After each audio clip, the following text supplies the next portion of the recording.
कौमी इक़्तिसादी सर्वे आज पेश किया जाएगा। रवा माली साल मुआशी नमू का हदफ हासिल ना हो सका। शरह नमू हदफ 3.6% के मुकाबले में 2.68% रही। बेशतर शोबों में भी तरक्की का हदफ हासिल ना किया जा सका। ज़राई शोबे की ग्रोथ भी हदफ से कम रही। ज़राई शोबे की ग्रोथ 0.56% रही, जबकि ग्रोथ का हदफ 2% था। अहम फसलों की पैदावार में 13.5% कमी, ग्रोथ का हदफ मनफी 4.5% था। पैदावारी शोबे की ग्रोथ 1.34% रही। पैदावारी शोबे की ग्रोथ का हदफ 4.4% था। बड़ी सनतों की ग्रोथ मनफी 1.53% रही, जबकि ग्रोथ का हदफ 3.5% था।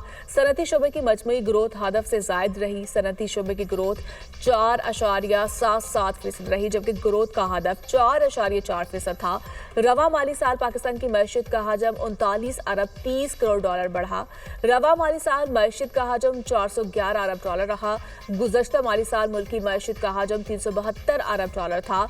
रवा माली साल पाकिस्तान की मईशत का हजम 116,000 अरब के करीब रहा। GDP साइज में तकरीबन 10,000 अरब रुपए का इजाफा। बजट में ऐसे इक़दाम कर रहे हैं जिनसे मुल्क आगे बढ़ेगा। मुल्क की मईशत में जो इस्तेहकाम आया है, इसको आगे लेकर जाएंगे। कई इक़दाम ऐसे करेंगे जिसमें रिलीफ और ग्रोथ का अंसर शामिल है। एक रात में सब कुछ तब्दील नहीं किया जा सकता, कुछ वक्त दरकार होगा। हर कोई तस्लीम कर रहा है मुल्क की मईशत में बेहतरी आ चुकी है। वज़ीर ख़जाना मोहम्मद औरंगज़ेब की मीडिया से गुफ्तगू।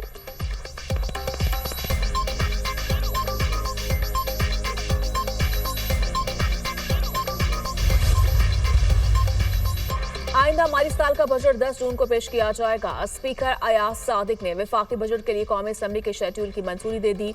13 जून को कौमी असम्बली में वफाकी बजट पर बहस का आगाज होगा। पार्लिमानी जमातों को बहस के लिए वक्त दिया जाएगा। वफाकी बजट पर बहस 21 जून तक जारी रहेगी। वफाकी बजट पर बहस 21 जून को समेटी जाएगी।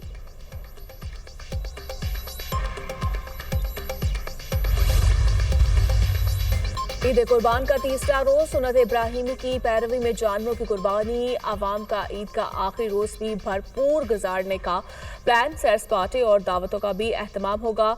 मेहमानों की लजीज और चटपटे खानों से तवाज़ो की जाएगी।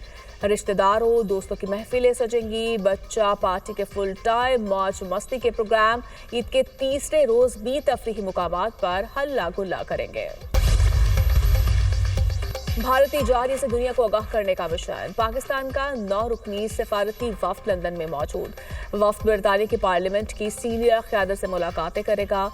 बरतानिया को भारतीय जहाज़ की तफसील बताएंगे। भारतीय वफ्द का एजेंट किसी को समझ नहीं आया। बिलावल भुट्टो बरतानवी थिंक टैंक और मीडिया से गुफ्तगू करेंगे। भारत हमें ना आजमाए, पानी, कश्मीर और दहशतगर्दी सब पर बात करेंगे। भारत ने जो दहशतगर्दी की उसकी फहरिस्त तवील है। आर्मी, पब्लिक स्कूल और जाफर एक्सप्रेस दहशतगर्दी थी। सफारती वफ्द की रुकन शेरी रहमान की मीडिया से गुफ्तगू। वज़ीर-ए-आज़म का तुर्किया के सदर तैयब एर्दोगान से टेलीफोनिक राब्ता। ईद उल अज़हा की मुबारकबाद दी। शहबाज शरीफ ने पाक भारत बहरान के दौरान तुर्किया की जानिब से मजबूत और गैर मुतज़लज़िल हिमायत पर सदर एर्दोगान का शुक्रिया अदा किया। दोनों रहनुमाओं का बुनियादी मुफादात पर एक दूसरे की गैर मुतज़लज़िल हिमायत का अयादा। गजा की सूरत हाल समेत ताज़ा तरीन इलाकाई और आलमी पेशरफ्त पर तबादला ख्याल। तुर्क सदर का तमाम अहम मामलात में पाकिस्तान के लिए तुर्किया से पुख्ता याज़्म का अयादा। शहबाज शरीफ का ओमान के सुल्तान मैसम बिन तारिक को भी टेलीफोन ईद की मुबारकबाद दी। ओमान के सुल्तान ने दौरे पाकिस्तान की दावत कबूल कर ली। वज़ीर-ए-आज़म और कागिस्तान के सदर के दरमियान टेलीफोनिक गुफ्तगू। दो तरफा ताल्लुकात पर मुस्बत रफ्तार पर इत्मीनान का इजहार। दोनों मुल्कों के दरमियान ताउन को वसी करने के आज़म का अयादा।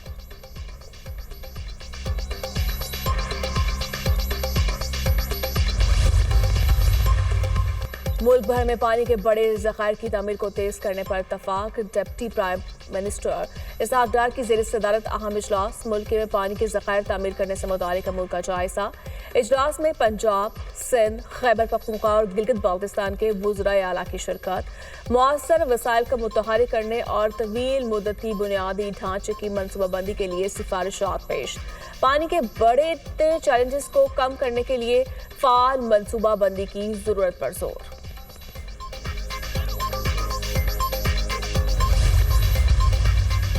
ईद पर मुख्तसर वक्त में बेहतरीन सफाई का रिकॉर्ड।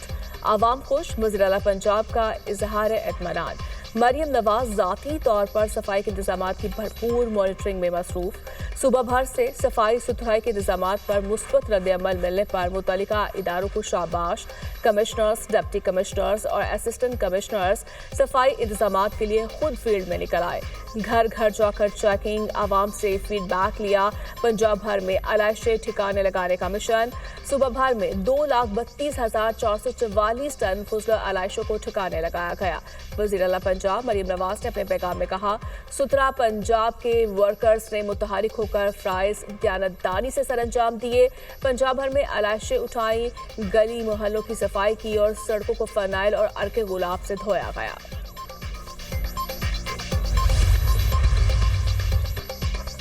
اور کراچی میں لینڈنگ پروسیسنگ زون میں فیکٹری میں لگی آگ پر قابو نہ پایا جا سکا۔ آگ کی زد میں آنے والی ایک فیکٹری منہدم ہو گئی۔ Chief fire officer Humayun Khan کہتے ہیں، فائر بریگیڈ کی 10 گاڑیاں اور سنال کر آگ بجھانے میں مصروف۔ کیمیکل ختم ہوگا تو آگ پر قابو پایا جا سکے گا۔ آگ پر مکمل قابو پانے میں مزید کئی گھنٹے بھی لگ سکتے ہیں۔ میئر کراچی مرتضی وہاب نے کہا، فیکٹری میں لگی آگ پر قابو پانے کے لیے تمام وسائل بروئے کار لائے جا رہے ہیں۔ غزہ میں اسرائیلی جارحیت عید کے تیسرے روز بھی نہ تھم سکی۔ صہیونی حکومت کی جانب سے مظلوم فلسطینیوں کا قتل عام جاری۔ اسرائیلی فوجی کی غزہ میں امداد کی تقسیم کے دوران فائرنگ، 40 فلسطینی شہید، 100 سے زائد زخمی۔ خان یونس میں اسرائیلی ڈرون حملے میں 4 فلسطینی شہید ہو گئے۔ شہداء کی مجموعی تعداد 54,900 سے تجاوز کر گئی۔ 1,26,400 افراد زخمی ہو چکے۔ ادھر اسرائیل نے غزہ جانے والے امدادی جہاز فریڈم پر سوار تمام کارکنوں کو اغوا کر لیا۔ جہاز پر مختلف ممالک سے تعلق رکھنے والے 11 کارکنوں ایک صحافی سوار تھا، ترک میڈیا کا دعویٰ۔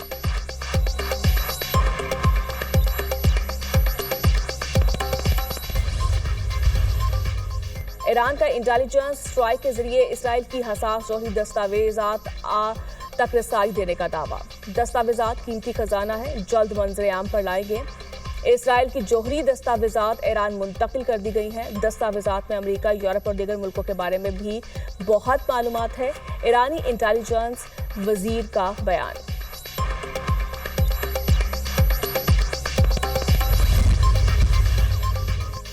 چین نے بھارت کو نایاب دھاتوں کی برآمد پر پابندی لگا دی۔